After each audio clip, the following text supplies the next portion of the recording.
So let's jump again into yet another Transformers Slag podcast Patreon listener question. And once again, if you want to be part of the Transformers Slag podcast Patreon and help support the podcast, let us know we're doing a half-decent job keeping you educated and informed in the Transformer world on everything that's going on with our toys, our action figures, our media, or otherwise. Again, patreon.com/protoman. Or check the pinned comment or the description below to get that little clicky click to find it. That link.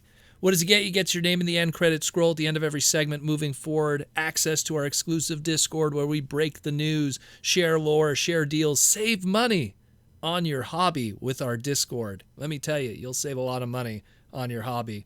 Not going to be paying full price for a lot of those Transformers if you have the Discord. And of course, depending on what tier, you might get a little something in the mail, access to our exclusive giveaways that we do every so often on our live streams on Saturday night, and so much more. Again, patreon.com/protoman. And we got a Patreon listener question today from Mikey and Louie, two of our legendary patrons. And they want to know, and this is something, I'm telling you, this is going to be a very important segment. I'm telling you, like, this is going to be something people are going to be revisiting and sharing, and it's about store exclusives.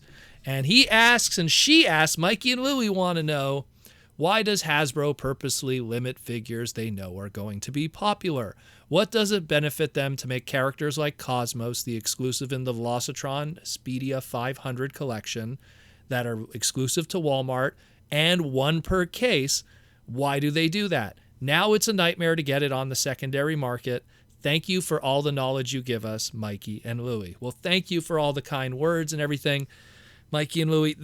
This is the ever so common store exclusive discussion of, and this literally will be the title of the video, I feel, will be, why do store exclusives exist? And this is something that was taught to me by the man himself, Aaron Archer, as well as other people at Hasbro. And this was something I was taught by them many years ago, easily over a decade ago, and the same has applied still to this very day, is that store exclusives are just this mutual symbiotic benefit that works out for both the retailer being Walmart, Target, Toys R Us, back in the day, KB Toys, Zellers, whatever if you're Canadian, to the toy manufacturer, Hasbro, Mattel, Spin Master, whatever, you know. I know I'm forgetting, Bandai, Nintendo, whatever, Jax. There's this mutual benefit that goes on. And there's also a small benefit for the fans, but I'll get into that at the end, because people can be like, Proto Man, how does it benefit the fan store exclusive? There is a small reason. I'll get to that one too. But it's a mutual benefit for both of them. And for the retailer, the reason why it benefits them is it works out for them in what's called, I mean, I don't want to go deep into what's called retail math. It's kind of this inside baseball term within the retail and the manufacturing world. But the retail math and the SKU, square footage per inch of profit.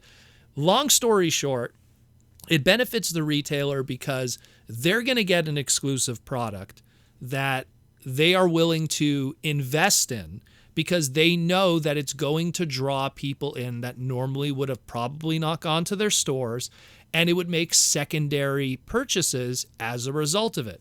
Yeah, you might be that one listener saying, well, when I go to Walmart, I just go to the toy section, buy my stuff, and get out. I don't buy anything else.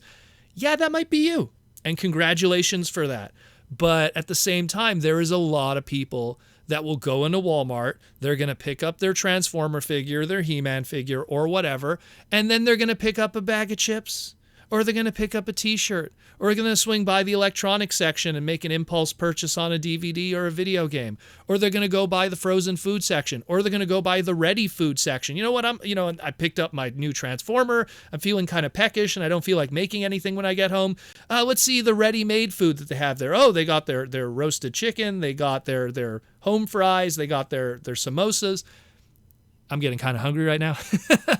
But the point is that there's always secondary purchases.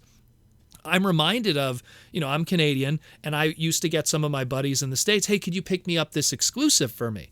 And they pick up the exclusive for me, and we'd meet at TFCon or something, and they'd show me the exclusive, and they'd show me the bill. Okay, this is what it cost me. And when I would look at the bill, I'd see that they went to pick me up the exclusive, and also on their bill, they picked up other stuff for themselves, and it'd be food or otherwise. So even when you're shopping for someone else, sometimes that secondary purchase happens. And they're aware of that. They see that. These companies, these multi-billion-dollar companies, have tons of analytics that prove that people come in to buy this stuff and they don't leave with just that one thing. Costco, their best example that they used to always say is their chicken, their roasted chicken that is, barbecue chicken that is absolutely a staple and popular with them. People would go to Costco initially just for that barbecue chicken, but they never leave with just that barbecue chicken. They buy other things on the way out, even though they just came for that chicken. So it's that thing. They know that if they get that cherry item, that exclusive item, they're going to get people that are going to come in to get it. Now that we know the foundation of that, how does it benefit the retailers then to give an exclusive item to, say, Walmart or Target or otherwise? It's something called sold stock. And what sold stock is when Walmart goes to, we're going to use the Cosmos example. This will be the foundation of it. When Walmart goes to Hasbro and says, hey, we want to have an exclusive line for our stores. And Hasbro goes, okay, what would you like to have? Well, we want to do this square footage of this and that. And maybe if we could get like 5 units of this and maybe a couple of these. And, and they do this back and forth where they kind of go, well, we could do this for you. We could do that for you. And again, when it comes to, and especially this is going to fall into why Cosmos became this thing, when it comes to these sold exclusives, what happens is whatever the final number is that they agree on, it's 100% covered by Walmart. Hasbro's going to manufacture these exclusives, and all the stock, minus a small percentage that goes to Hasbro Pulse's website, but all the stock is going to be purchased and given to Walmart, and then it's Walmart's problem. Normally when Hasbro makes units, normally when Hasbro makes stock, it's up to the retailers to decide if they want to buy 8 cases, 12 cases, 15 cases, or even any at all.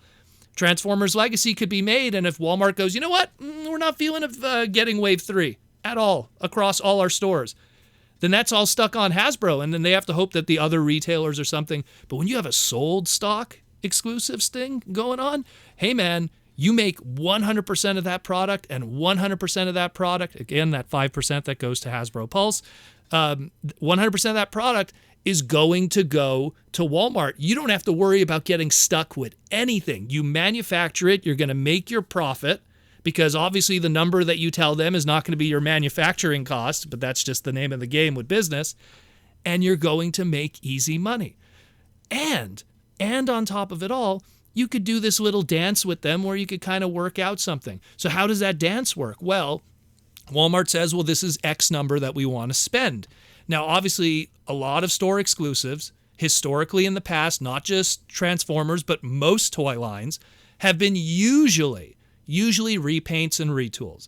Because when these store exclusives are, debated upon between those two companies, be it the retailer and the toy manufacturer, they got to make something that's more easier to manufacture. When you got to tool something from brand new and make a brand new sculpt and make the molds and everything like that and re-educate the factory workers on how this is going to go down and this piece is going to go with this character, it's a lot more difficult and it's a lot more expensive.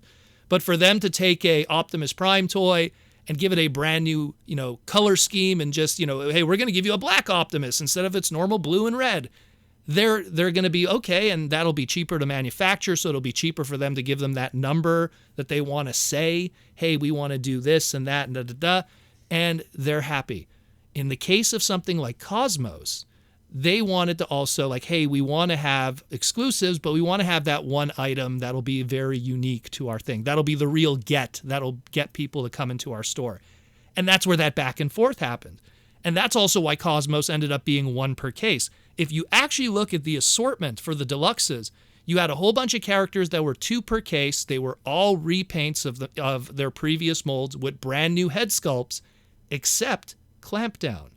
Clampdown was 1 per case, no new head sculpt, and he was just a repaint. No new head sculpt, nothing. And he was the 1 per case that was shared with Cosmos. How it was is they were able to balance out the budget initially, that Cosmos was going to be this brand new tooling, but he'll have to be 1 per case. And part of that budget is going to be carried by the fact that Clampdown is going to be a straight up repaint with no new tooling, and he'll share that 1 per case and pretty much cover the wave-wide budget, because, again, people have to understand, a deluxe wave, let's say Wave 1 Deluxe, the budget is across the wave. It's not just across the individual figure. They plan it across a wave. That's why sometimes you have a figure that is such a premium kind of figure and it looks really good, but the rest of the figures in that wave are kind of eh. I see that a lot with wrestling. They'll have like one wrestling figure that has amazing paint scheme or deco and tons of paint application, but the other 4 figures in that wave are just no paint deco at all. They do that sometimes to balance a wave out, and it happens with Transformers too, including with tooling. So that's what kind of happened with Cosmos. They made him 1 per case because they wanted to do new tooling, but it would be very expensive. And they didn't want to just say that to Walmart, hey, we could do Cosmos, but he's going to have to be the standalone exclusive because it's really expensive. No, they wanted to have a whole bunch of figures. They wanted to have all these other stuff for the deluxes. So they found this compromise. They put some new head sculpts, some new tooling for the other characters, except for Clampdown. Clampdown ended up being the straight up repaint. And we end up with the deluxe assortment that we have today. And on top of it all, it gave them an item that they could encourage people to end up going to Walmart's to get, which was that Cosmos figure. There's not people knocking Walmart's doors down for Road Rocket or Burnout, and don't get me wrong, they're cool toys and fun characters and great molds, but everyone's going crazy for that Cosmos. They know it, and everyone else know it, and Hasbro knew it too. So they gave a desirable item, they worked out that back and forth for business reasons, and ultimately in the end, they got what they wanted to do. And also, and this is a small percentage of it, but it also works out for the people that work at Hasbro who are designers, because now they get the opportunity to now do characters that they normally would have not been able to do because the retailer is willing to fund this sub-imprint, this sub-line, this exclusive line. And that goes slightly into the benefit also for the fans. Again, why would there be a benefit for the fans with these exclusives? Well, the one thing that I could take away from it that could be a benefit for us is, and in the same way with the designers, is those characters. Normally with the slots that are available to them, the amount of like, okay, we're only going to do X number of characters per wave. When you think about it, Legacy, 4 deluxes a wave if you're lucky. They're going to have maybe 3 to 4 waves if you're lucky. That's a very limited number of characters that could be done in that price point, in that assortment. The second you have a sub-imprint, a sub-line, some kind of legacy, Velocitron collections, Shattered Glass, Buzzworthy, Bumblebee, the second you have those sub-lines that are also in the same kind of flavor of tooling and design, you then can put out more characters that you normally would have not been able to. And luckily for the people like Mark Mayer and some of the others at Hasbro who are Transformer designers, then they get that opportunity to take that RC mold and turn it into a Road Rocket. Take that Sideswipe mold and turn it into Clampdown, or Red Alert if you want to be more specific. Take that Skids, turn it into Burnout. And so where normally those characters would have not happened at all. Or if they would have happened, but who knows, maybe when that opportunity presents itself 2, 3, 4 years from now. So it gives them those opportunities, and on top of it, not only does it give them those opportunities, but Walmart is going to cover it, and it's going to be a sold exclusive. So when you go to Walmart and you see that there's Road Rockets and Burnouts that are shelf warming like crazy, hey, that's Walmart's problem. That's not Hasbro's problem, and they got to make the product they wanted to make. So at the end of the day, it benefits the fans, because if you're a fan of some of those characters that were available in this line, in my case, I love Override, aka Nitro Convoy. The opportunity to create that character came up because of this line existing. Well then, at least it benefited us in that way. Sure, hey, it's an exclusive and I can only get it at Walmart and it's very difficult to find depending on what region you live in. I get that. But at the same time, the opportunity for those characters to exist at all thankfully happened because of this exclusive, store exclusive line existing. But it's a dance. It's a dance. It benefits everyone, just more so the retailers and of course the toy manufacturers than it does the fans. And I know it sucks. I know that there's that X factor of the scummy element of scalpers who are going to go out there and buy it. But I pretty much said when we first learned that Cosmos was going to be one per case and everything like that, and this was long before we even knew what the toy was going to look like, I knew that it was going to be a headache. I knew it was going to be the cherry item that people were going to be hunting for, because when you have those characters to complete your collections, oh, I need that one last Seeker Jet to complete my price point of those Seeker Jets. That one item, if it's a store exclusive, and this goes all the way back to like Target exclusive Deluxe Class Skywarp, with your Deluxe Class Seeker Jets with Classics, and how he was a hot ticket item forever before. But it's the same thing. You look at Cosmos right now. Yeah, he's going to be tough to get. But I know something's going to come up later where you're going to get an opportunity to get him, and he will be cheaper. There's already the rumors that they're going to be shipping out 8 per case. Now that they've already done their sold exclusive, their sold stock, Walmart loves it and they want more. They're willing to fund 8 per case Cosmos only cases. And guess what's going to happen? They're going to be sold by Hasbro to Walmart. Hasbro's going to get 100% of their money. They're not going to have to worry about the leftover stock. And guess what? We're going to be in a situation where, who knows, maybe even Cosmos will be shelf warming because there's too many of them. I know that like already when you go to Target, there's plenty of red cogs. People go, wow, why is there so many red cogs? Because he was a 1 per case exclusive. So that means there was 8 of them in a case, sometimes 10, depending on how they distribute it. And yeah, there's only so many people that want a red cog, especially when you have a case of 8 of them, sitting out there, or 10. Might be the same thing with Cosmos. Who knows? Or alternatively, sometimes with these contracts, and I don't know what was specifically penned between Walmart and Hasbro, but sometimes after a couple years, that mold, that design, isn't exclusive anymore to that store. And then Hasbro could take that Cosmos mold, put it in a slightly darker green, or give it a more cartoon accurate kind of shade, or do some other repaint, and it's going to be out there again. And then you'll get another opportunity. So it's something where I wouldn't worry too much about it. The opportunities will present itself, but you have to understand why the store exclusive exists. It sucks for a lot of people, but it's kind of this necessary capitalistic evil that exists within the toy industry. And it makes me sound like I'm some kind of political person, but no, it's the sad truth of how this works in this kind of business. And it'll continue because it benefits the manufacturers, it benefits the retailers, and for a small percentage, it benefits the fans and the toy designers. I hope you learned something from this. Again, if you want to be a Patreon member like Mikey and Louie here and join the Transformers Slag Patreon, again, patreon.com/Protoman, or check the pinned comment or the description below.